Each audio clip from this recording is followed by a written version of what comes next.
Today I'm going to teach you how to make from scratch chocolate covered caramel marshmallows. Now these are sometimes called Scotchmallows and they are so easy and oh so delicious. Now if you love making from scratch food, don't forget to subscribe and hit the notification bell so that you don't miss anything. Let's make some awesome.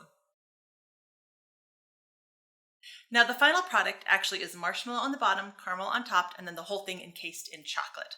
But if you make it that way, make the marshmallow first and then pour the warm caramel over the top to set, that warm caramel melts the marshmallows grow and get all poofy, the caramel sinks inside it. It's just a huge mess. So I learned the hard way that the best way to make these is to make the caramel first, then pour the marshmallow on the top. So we make it upside down, and then once we cut it and dip it in the chocolate, we flip it right side up again. So we're gonna start by making the caramel. We're going to start by adding the butter and the brown sugar and some salt. So the butter is melted and the brown sugar is dissolving. Once the butter is melted and the brown sugar is all stirred in, we're trying to completely melt the brown sugar so it won't be granular anymore. One of the best tips that I can give for that is actually to add corn syrup. Now, store-bought corn syrup is not the same as the high fructose corn syrup that people talk about as being bad for you. This stuff is just perfect for candy making. What it does is it helps give your candy, like caramels, better shine, better strength, and it keeps the sugar from going granular. Now with candy making, I recommend using non-stick pans because then you can leave them to boil and cook and come up to temperature without a lot of stirring, which is what the recipe usually calls for. Now, if you're working with stainless steel pans like I am today, you want to make sure that you are stirring, even if the recipe says not to. Otherwise, once you do finally stir the final ingredients together, you're going to be picking up a bunch of burnt stuff on the bottom and your caramel is going to be speckled with burnt sugar. Once the brown sugar is dissolved, we're going to add our sweetened condensed milk. Now we're going to turn the temperature from low to medium low, and we're going to bring this to a low boil and boil it until it hits 240 degrees sea level. Now you need to remember to adjust for your altitude. The way that you do that is you boil some water, and water boils at 219 degrees at sea level. So you want to test what temperature water is boiling at your elevation. For me, it was boiling at 199, which means a 20-degree difference. So when a recipe calls for 240 degrees, I actually bring it up to 220 degrees. Use a really good thermometer that you know is accurate, and once you hit the temperature that you're looking for, take it off the heat, and now we're going to add our vanilla. Now if you add your vanilla while it's still cooking and still hot, it's actually going to cook out and evaporate all the alcohol that makes up the vanilla, and you're not going to get that same flavor. So I want to make sure I take it off the heat. I actually leave it for just a couple minutes as I'm kind of cleaning up, and that's when I add the vanilla and stir it in. Now to prepare your pan, you can either use a non-stick spray before you pour the caramel and then later the marshmallow on, or you can use parchment paper. And then go ahead and pour it into a 9x13 pan.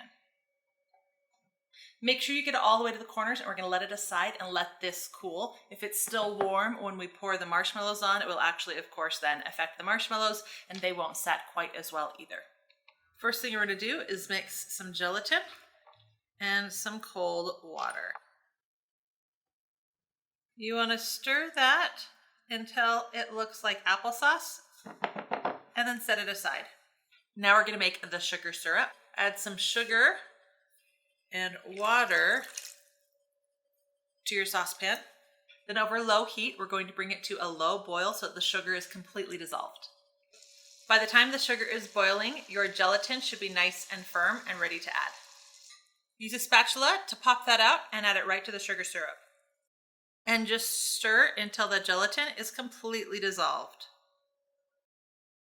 Now turn your temperature up to medium, low, and bring it to a nice, steady, rolling boil. Now you're going to boil it for about 10 to 15 minutes, but you want this to go low and slow. Don't turn the temperature up and try to get there faster. That will ruin your results.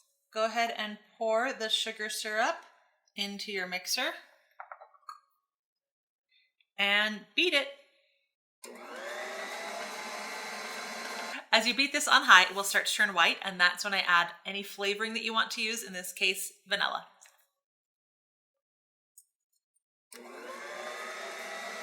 Usually what I do is I listen for the sound of the beaters to change, signifying that they're working a little bit harder, and that's when I turn it off. Visually, what you'll see is as you turn the beaters off, those ribbons that it has created while it's beating will take a couple seconds to go back into place. Bring the caramel back in. It's definitely crusted over, but it's still a little soft, but it's also more room temperature. And then you just want to pour the marshmallow straight onto the caramel mixture. After the marshmallow has set, I like to put it in the refrigerator for about 30 minutes so that the caramel can get hard enough that it'll be easier to cut. Now we're ready to cut these into squares, and to do that, I want to pull this out of the pan. Now if you use non-stick spray and not parchment paper, what you can do is take another sheet of parchment paper, place it on top, and then flip it over. Either way, you want it on the cutting board on top of some parchment paper with the caramel on the bottom. Now for cutting the caramels and marshmallows, I spray my knife with a little bit of non-stick spray. First thing I do is cut a little bit off the end so we don't have those rounded edges. And I do this on all four sides. If it starts to stick to your knife, you're just going to want to spray it again. Now start cutting strips anywhere from 3/4 of an inch to 1.5 inches. Now as you cut the strips, you want to set them aside on another piece of parchment paper so that they don't stay touching. If you wait until they're all cut, they'll start to re-stick together. Now cut the other direction. Now you can cut these as big or as small as you want. Last time I made these, I went a lot smaller. This time I went bigger. It just kind of depends on what you're in the mood for. Now you're going to take some of your favorite chocolate wafers and we're going to melt them. Now I like to mix my chocolate, both the brand and the type of chocolate. I like to use a mixture of dark, semi-sweet, and bittersweet, and I like to use a lot of different chocolate brands. That way the chocolate coating won't taste like any one brand. It'll just taste like chocolate. And we want a nice thinner shell. So you want to take some kind of fat that is solid at room temperature, like the chocolate will be, so that it solidifies easier, like butter, or even better, shortening. You want to add 1 to 2 tablespoons. You could even use coconut oil. Now up till now, we have kept the caramel on the bottom, and the reasoning for that after we've cut it is that this caramel is very soft. And if we had put them right side up, the caramel will actually start to fall off the sides. So we're going to leave it upside down until we're ready to dip it. And then when we're dipping it, we will then fix it and putting it right side up. And then as we put it on the parchment paper, the chocolate will harden and it will hold the caramel in place. Place your caramel marshmallow into the chocolate. Then using a fork, pull it out with the marshmallow on the bottom. Shake off the excess chocolate. Scrape it along the edge of the bowl and place it on the parchment paper to set. Once you've dipped all the caramel marshmallows, all you have to do is wait for the chocolate to set.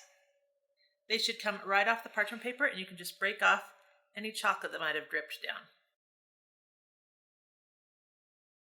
And now for the best part, I get to try it. Soft, squishy marshmallow, buttery soft caramel, all encased in chocolate. It doesn't get much better than this. Now I'm going to continue enjoying my bite while you enjoy the next video.